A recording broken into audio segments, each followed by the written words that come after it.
नमस्कार दोस्तों, स्वागत है आपका एक और वीडियो में। इस वीडियो में हम लोग देखने वाले हैं भारतीय पॉलिटी जीके से संबंधित महत्वपूर्ण प्रश्न जो आने वाले सभी परीक्षाओं के लिए महत्वपूर्ण है।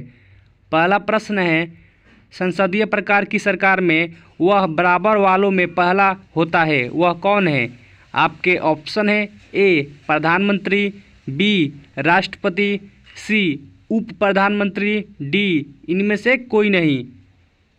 सही उत्तर है ऑप्शन नंबर ए, वह प्रधानमंत्री होता है। ए ऑप्शन सही है। अगला प्रश्न है, भारत में कितने स्तरों में अदालत होती है? आपके ऑप्शन है ए 3, बी 5, सी 6, डी इनमें से कोई नहीं।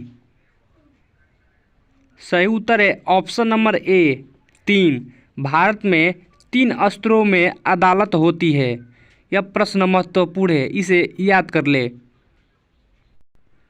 अगला प्रश्न है, मंत्रिमंडलीय तानाशाही का विचार किसकी देन है?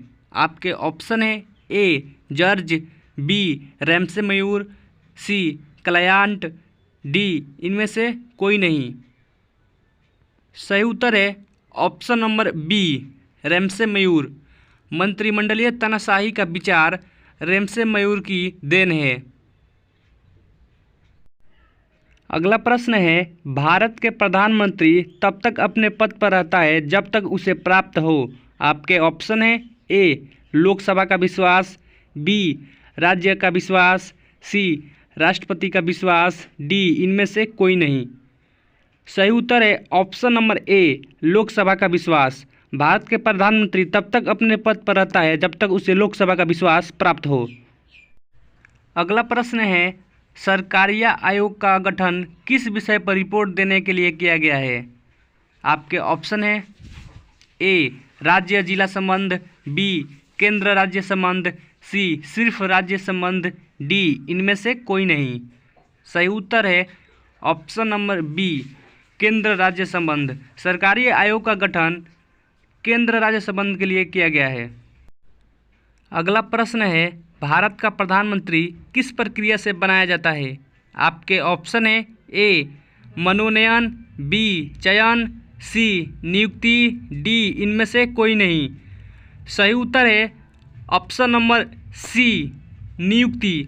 भारत का प्रधानमंत्री नियुक्ति प्रक्रिया से बनाया जाता है। यह प्रश्न सबसे महत्वपूर्ण है, इसे याद कर ले। अगला प्रश्न है, किसी उच्च न्यायालय के न्यायाधीश की पेंशन प्रभावित की जाती है? आपके ऑप्शन है ए भारत की वित्त निधि को, बी भारत की संचित निधि को, सी भारत की रक्षा निधि को, डी इनमें से कोई नहीं। सही उत्तर है ऑप्शन नंबर बी भारत की संचित निधि को। उच्च न्यायालय की न्यायाधीश की पेंशन प्रभावित की जाती है भारत की संचित निधि को। अगला प्रश्न है, औपनिवेशिक भारत एक संघीय अदालत की स्थापना किस अधिनियम के अंतर्गत की गई थी? आपके ऑप्शन है ए 1945, बी 1940, सी 1935, डी इनमें से कोई नहीं। सही उत्तर है ऑप्शन नंबर सी 1935। औपनिवेशिक भारत में एक संघीय अदालत की स्थापना 1935 अधिनियम के अंतर्गत की गई। अगला प्रश्न है, भारतीय उच्चतम न्यायालय के न्यायाधीशों की नियुक्ति कौन करता है? आपके ऑप्शन है ए मुख्यमंत्री, बी प्रधानमंत्री, सी राष्ट्रपति, डी इनमें से कोई नहीं। सही उत्तर है ऑप्शन नंबर सी राष्ट्रपति। भारतीय उच्चतम न्यायालय के न्यायाधीशों की नियुक्ति राष्ट्रपति करता है। अगला प्रश्न है, सर्वोच्च न्यायालय के न्यायाधीश किस आयु में सेवानिवृत्ति होते हैं? आपके ऑप्शन है ए 70, बी 68, सी 65, डी इनमें से कोई नहीं। सही उत्तर है ऑप्शन नंबर सी 65। सर्वोच्च न्यायालय के न्यायाधीश 65 वर्ष के आयु में वह सेवानिवृत्ति होते हैं। अगला प्रश्न है, संविधान की व्याख्या करने वाला अंतिम अधिकारी कौन होता है? आपके ऑप्शन है ए सर्वोच्च न्यायालय, बी राष्ट्रपति, सी प्रधानमंत्री, डी इनमें से कोई नहीं। सही उत्तर है ऑप्शन नंबर ए सर्वोच्च न्यायालय। संविधान की व्याख्या करने वाला अंतिम अधिकारी सर्वोच्च न्यायालय होता है। अगला प्रश्न है, भारतीय संविधान का अभिरक्षक कौन होता है? आपके ऑप्शन है ए प्रधानमंत्री, बी राष्ट्रपति, सी भारत का मुख्य न्यायाधीश, डी इनमें से कोई नहीं। सही उत्तर है ऑप्शन नंबर सी, भारत का मुख्य न्यायाधीश। भारतीय संविधान का अभिरक्षक भारत का मुख्य न्यायाधीश होता है। अगला प्रश्न है, न्यायपालिका द्वारा बनाए गए कानून को कहते हैं?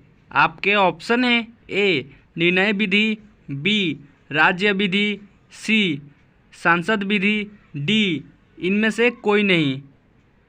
सही उत्तर है ऑप्शन नंबर ए निर्णय विधि। न्यायपालिका द्वारा बनाए गए कानून को निर्णय विधि कहते हैं। अगला प्रश्न है, लक्षद्वीप का उच्च न्यायालय भारत के किस राज्य में स्थित है? आपके ऑप्शन है A Gujarat, B Mumbai, C Kerala, D इनमें से कोई नहीं। सही उत्तर है option number C Kerala. Lakshadweep का उच्च न्यायालय भारत के केरल राज्य में स्थित है।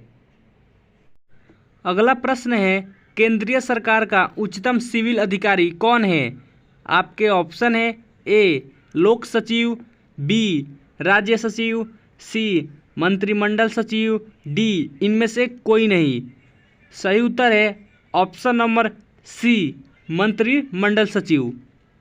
केंद्रीय सरकार का उच्चतम सिविल अधिकारी मंत्रिमंडल सचिव होता है।